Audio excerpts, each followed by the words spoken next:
खबर से।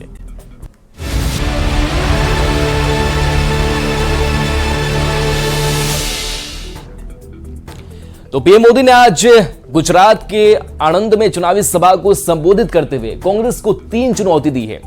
पीएम मोदी ने राहुल गांधी पर जमकर हमला बोला। पीएम मोदी ने कहा कि कांग्रेस को मेरी 3 चुनौती है। पहली, कांग्रेस और उनके सहयोगी देश को लिखित में गारंटी दे कि वो संविधान बदलकर धर्म के आधार पर मुसलमानों को आरक्षण नहीं देगी। पीएम मोदी कांग्रेस को दूसरी चुनौती देते हुए कहा कि कांग्रेस देश को लिखित में दे कि वह एससी, एसटी और ओबीसी को मिलने वाले अधिकारों में सिंधमारी नहीं करेगी। मोदी ने कांग्रेस को तीसरी चुनौती दी कि जिन जिन राज्यों में कांग्रेस की और उसके साथियों की सरकार है वो कभी भी वोट बैंक की गंदी राजनीति नहीं करेंगे। पीएम मोदी की कांग्रेस को 3 चुनौती। पीएम मोदी की कांग्रेस की चुनौतियां हैं। कांग्रेस और कांग्रेस के पूरे इकोसिस्टम को पहली चुनौती, कांग्रेस और उनके चट्टे बट्टे देश को लिखित में गारंटी दें कि वो संविधान बदलकर धर्म के आधार पर मुसलमानों को आरक्षण नहीं देंगी।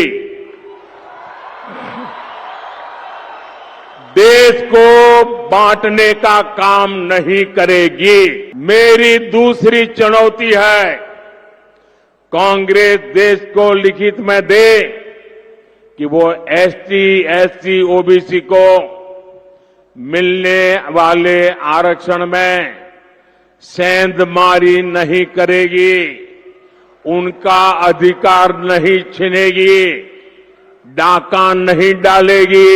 मेरी तीसरी चुनौती है, कांग्रेस देश को लिखित में गारंटी दे कि जिन जिन राज्यों में कांग्रेस की और उसके साथियों की सरकार है वो कभी भी वोट बैंक की गंदी राजनीति नहीं करेंगे।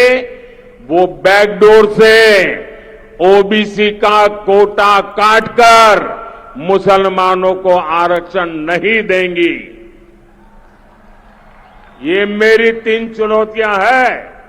साजादे, हिम्मत हो तो आ जाओ। गुजरात की धरती से पीएम मोदी ने कांग्रेस पार्टी पर जमकर निशाना साधा। पीएम मोदी ने कहा कि यहां कांग्रेस मर रही है और वहां पाकिस्तान रो रहा है। कांग्रेस के लिए पाकिस्तानी नेता दुआ कर रहे हैं। राहुल को पीएम बनाने के लिए पाकिस्तान उतावला है। कांग्रेस पार्टी और पाकिस्तान की पार्टनरशिप एक्सपोज हो चुकी है। भारत में कांग्रेस कमजोर हो रही है, यानी सूक्ष्मदर्शक यंत्र लेकर के भी कांग्रेस को ढूंढना मुश्किल हो रहा है। लेकिन मजा यह है कि यहां कांग्रेस मर रही है और वहां पाकिस्तान रो रहा है।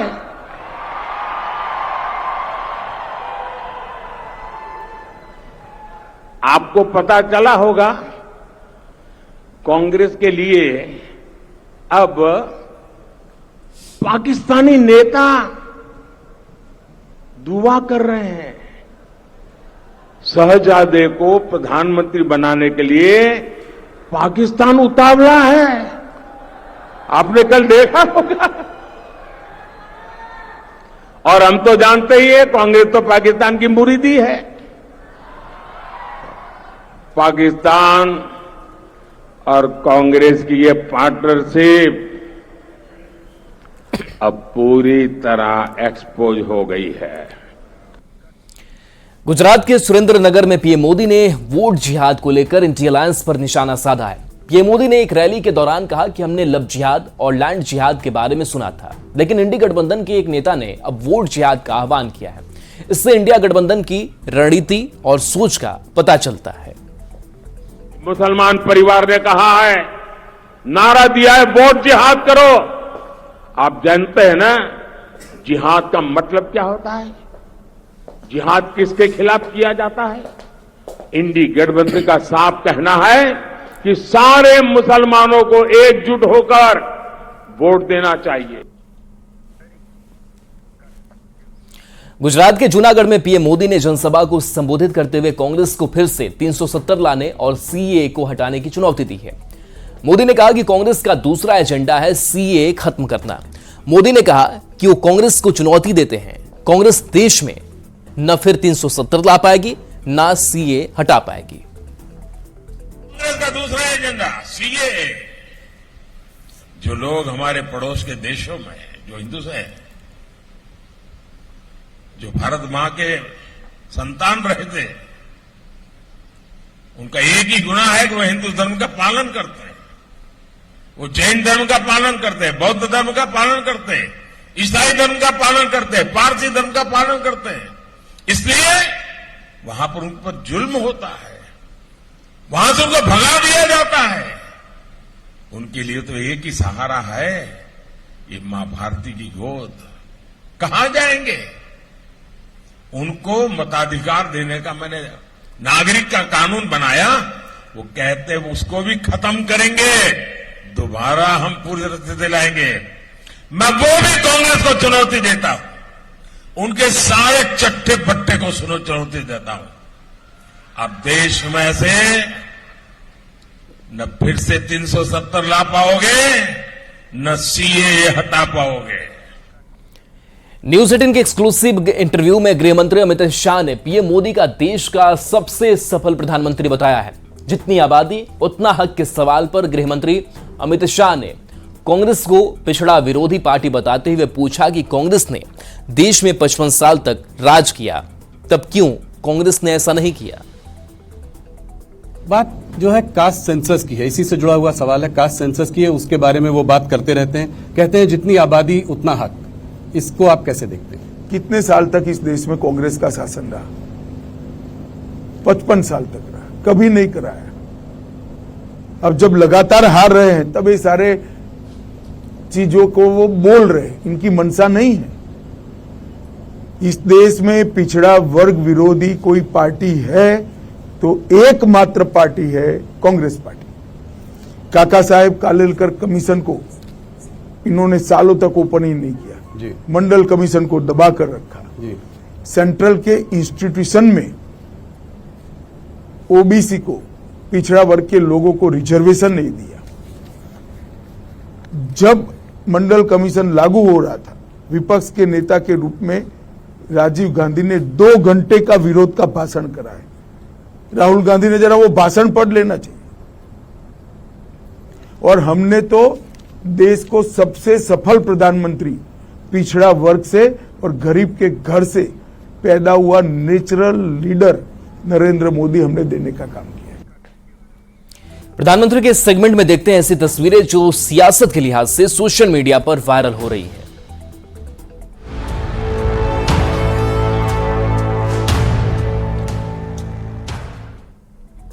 सिवान लोकसभा क्षेत्र से निर्दलीय चुनाव लड़ रहे जीवन यादव के नामांकन में भोजपुरी स्टार खेसारी लाल यादव पहुंच गए। कंधवारा स्थित मैदान में खेसारी ने एक चुनावी जनसभा को संबोधित किया। खेसारी लाल यादव ने जीवन यादव के पक्ष में वोटिंग की अपील की। रिश्वतखोर जंगल राज दलदल है, जंगल राज दलदल है। आर स्टैंड फॉर रिश्वतखोरी, जे स्टैंड फॉर जंगल राज और डी स्टैंड फॉर दलदल। आज ये आकर के खड़ा हो गया। ये ऐसा कुनबा है जिसमें आधे बेल पर हैं और आधे जेल में हैं। ये भ्रष्टाचारियों का कुनबा, ये भ्रष्टाचारियों का कुनबा। तो देखिए, जेपी नड्डा ने बड़ा हमला बोला है और कैसे आरजेडी पर भी वो हमलावर नजर आए। जंगल राज और एक बड़ा दलदल उसे करार दिया है। तो लगातार जो बीजेपी है वो विपक्ष पर हमलावर है और खास करके आरजेडी भी निशाने पर है। और इसमें बढ़ेंगे आगे। सिवान लोकसभा क्षेत्र से निर्दलीय चुनाव लड़ रहे जीवन यादव ने नामांकन किया और इस नामांकन में भोजपुरी स्टार खेसारी लाल यादव पहुंचे। कंधवारा स्थित मैदान में खेसारी ने एक चुनावी जनसभा को संबोधित किया। खेसारी लाल यादव ने जीवन यादव के पक्ष में वोटिंग की अपील की।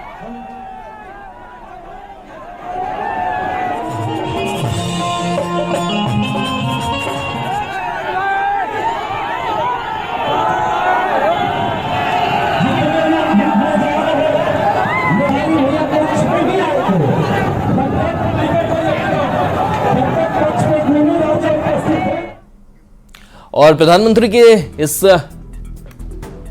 सेगमेंट में देख लेते हैं फटाफट अंदाज में चुनाव से जुड़ी 24 खबरें। चुनाव 24।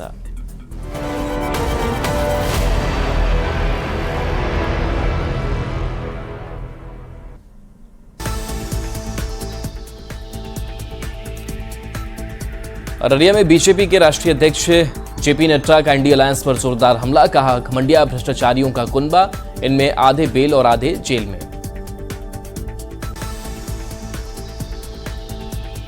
तेजस्वी यादव के आरक्षण खत्म करने वाले बयान पर चिराग पासवान की चेतावनी। कहा, मुझे बदनाम करने की कोशिश कर रहे हैं तेजस्वी, नहीं रुके तो करनी पड़ेगी कानूनी कार्रवाई।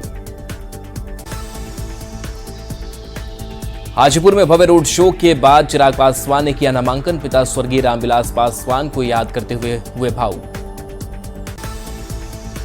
पाटलिपुत्र से आरजेडी उम्मीदवार मिसा भारती का पीएम मोदी पर विवादित बयान। बूढ़ा बताने पर भड़की बीजेपी। बेगूसराय में सीएम नीतीश का विपक्ष पर बड़ा हमला। कहा, परिवारवाद से घिरा है आरजेडी और कांग्रेस, अपने बाद परिवार के लोगों को सौंपते हैं सत्ता। मुख्यमंत्री नीतीश कुमार का सुपौल में धुआंधार प्रचार। 2008 में हुई कुसहा त्रासदी के बाद एनडीए सरकार के काम को बताया। तेजस्वी यादव का रोजगार पर क्रेडिट लेने को लेकर सीएम नीतीश पर निशाना। कहा, झूठ बोल रहे हैं सीएम। सारण लोकसभा सीट से बीजेपी उम्मीदवार का राजीव प्रताप रूडी ने किया नामांकन। का संविधान के नाम पर जनता को गुमराह कर रहा विपक्ष। सारण लोकसभा सीट से बीजेपी उम्मीदवार राजीव प्रताप रूडी के नामांकन में रक्षा मंत्री राजनाथ सिंह हुए शामिल। जनसभा में एनडीए सरकार के विकास कार्यों को गिनाया। छपरा की जनसभा में रक्षा मंत्री राजनाथ सिंह का बड़ा दावा। कहा, भारत तीसरी अर्थव्यवस्था वाला देश बनने जा रहा। जेडीयू प्रदेश अध्यक्ष उमेश कुशवाहा ने नेता प्रतिपक्ष तेजस्वी यादव के रोजगार के दावे पर किया पलटवार। कहा, सीएम नीतीश के नेतृत्व में लाखों लोगों को मिला रोजगार। काराकाट लोकसभा सीट से एनडीए उम्मीदवार उपेंद्र कुशवाहा का दावा। कहा, हर तरफ मिल रहा जनता का समर्थन। नेता प्रतिपक्ष तेजस्वी यादव पर बीजेपी प्रवक्ता शाहनवाज हुसैन ने साधा निशाना। बोले, भ्रष्टाचार करने वाले लोग चुनाव में कर रहे झूठा वादा। मुंगेर लोकसभा सीट से एनडीए उम्मीदवार ललन सिंह ने चलाया जनसंपर्क अभियान। पीएम मोदी और सीएम नीतीश कुमार के विकास कार्यों के नाम पर लोगों से वोट करने की अपील।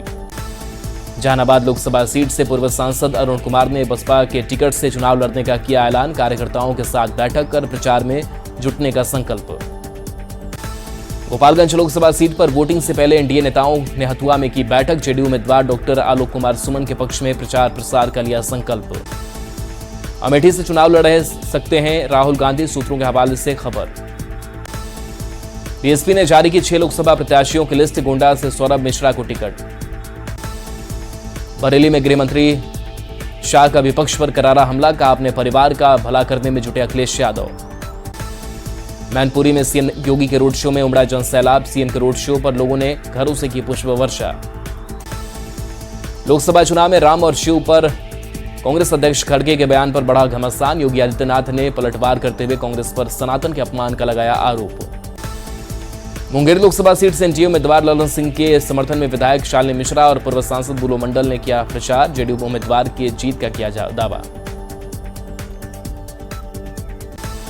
सिवान में वोटिंग प्रतिशत बढ़ाने को लेकर जिला प्रशासन ने चलाया जागरूकता अभियान। डीएम ने वोटरों से चुनाव में वोट करने की अपील की। और चलिए, ब्रेक का वक्त हो चला है, जल्द वापस आते हैं।